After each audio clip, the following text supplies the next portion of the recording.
Όλοι οι αυτοκράτορες που υπερασπίστηκαν και λάτρεψαν τις εικόνες βρήκαν τον θάνατο σε πόλεμο και αναταραχές, αλλά όλοι όσοι δεν λάτρεψαν τις εικόνες κυβέρνησαν μέχρι τον θάνατό τους. Λέων ο Πέμπτος ο Αρμένιος, οικονομάχος αυτοκράτορας των Ρωμαίων.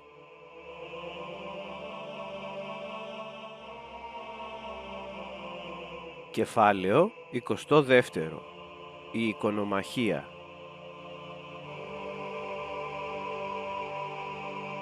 Ανάμεσα στα μέτρα που εισήγαγε ο Λέων ο Τρίτος υπήρχε η υποχρέωση των κληρικών να πληρώνουν φόρους και να στρατεύονται πριν γίνουν ιερείς.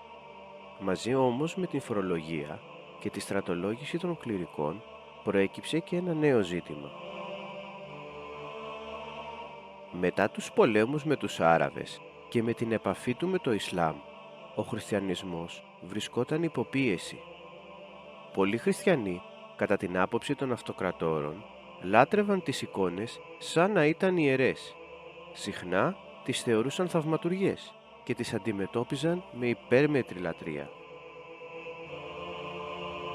Εξοργισμένος με αυτόν τον παραλογισμό, ο Λέων ο Τρίτος αποφάσισε να απαγορεύσει τη λατρεία και την προσκύνηση των εικόνων, αφαιρώντας την εικόνα του Χριστού από την χάλκινη πύλη του παλατιού.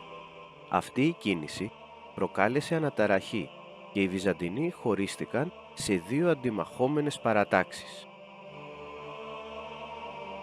Η πρώτη παράταξη ήταν οι οικονομάχοι, οι οπαδοί του αυτοκράτορα, που ανήκαν κυρίως στο στρατό και στις ανατολικές επαρχίες.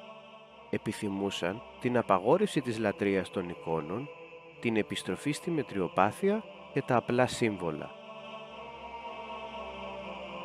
Αντίθετοι ήταν οι εικονολάτρεις, οι υπερασπιστές των εικόνων. Οι περισσότεροι ήταν ιερείς, αριστοκράτες και κάτοικοι των δυτικών επαρχιών. Επιθυμούσαν να λατρεύονται οι εικόνες και θεωρούσαν ότι αυτή η πρακτική ήταν απαραίτητη για τον χριστιανισμό. Θα έπρεπε να μας εκπλήσει, άραγε, που οι εικονολάτρεις ήταν οι ίδιοι οι οποίοι έχαναν τα προνόμια τους με τους νέους νόμους. Εντελώς τυχαία και ο Πάπας, με έδρα τη Ρώμη, βρήκε την ευκαιρία να διαφωνήσει με τους αυτοκράτορες και να αποστασιοποιηθεί.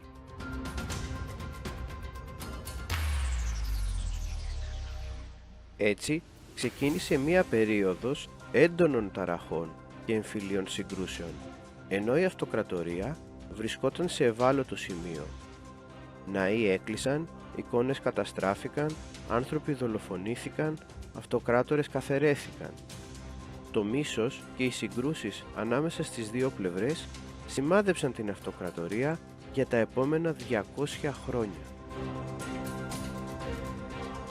Ενώ συνέβαιναν αυτά, οι εχθροί του Βυζαντίου αύξαναν συνεχώς τη δύναμή τους και η αυτοκρατορία, διασπασμένη εσωτερικά, έχανε συνεχώς εδάφη και επιρροή. Ο Λέων ο Τρίτος, ένας από τους καλύτερους αυτοκράτορες και σωτήρας της αυτοκρατορίας από βέβαιη καταστροφή, καταποντίστηκε ως μισητός οικονομάχος. Ο γιος του, ο Κωνσταντίνος ο Πέμπτος, που συνέχισε την πολιτική του, ονομάστηκε Κοπρόνημος από τους εικονολάτρεις. Όλα αυτά ενώ οι νόμοι τους έφερναν το κράτος σε ακμή.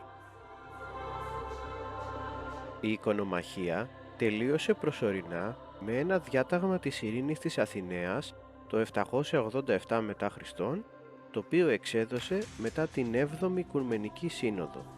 Δυστυχώς δεν θα ήταν το τέλος της διαμάχης αυτής. Με τη νίκη των εικονολατρών έρχονται αμέσως στρατιωτικές ήττες για την αυτοκρατορία. Ο στρατός πιστεύει πλέον ακράδαντα ότι οι εικόνες ευθύνονται για όλα και αρχίζει να πιέζει το παλάτι να καταργηθούν πάλι. Ο Λέων ο Πέμπτος ο Αρμένιος αποφάσισε να συνεχίσει το μεταρρυθμιστικό έργο και επανέφερε το ζήτημα της λατρείας των εικόνων. Το 814 μετά Χριστόν απαγορεύει τις εικόνες. Ο κύκλος της σύγκρουσης και της βίας ανοίγει για δεύτερη φορά. Παρόλο που είχε κερδίσει τους Βούλγαρους και τους Άραβες, ο Λέων ο Πέμπτος δολοφονήθηκε κατά τη λειτουργία των Χριστουγέννων. Ο επόμενος αυτοκράτορας στήριξε τους εικονολάτρεις. Ο γιος του όμως, ο Θεόφιλος, ήταν εικονομάχος. Η κρίση δεν έλεγε να σταματήσει. Όταν ο Θεόφιλος πέθανε, η εξουσία πέρασε στην αυτοκράτηρα Θεοδώρα, διότι ο γιος τους ήταν μικρός. Όσα δεν κατάφεραν τόσοι και τόσοι αυτοκράτορες, τα κατάφερε η Θεοδώρα και το 843 μετά Χριστόν επανέφερε οριστικά τις εικόνες. Η εικονομαχία είχε επιτέλους τελειώσει. Σήμερα, στη χριστιανική θρησκεία, οι εικόνες δεν απαγορεύονται, ούτε όμως λατρεύονται. Η συμφιλίωση των χριστιανών αυτή γιορτάζεται την Κυριακή της Ορθοδοξίας.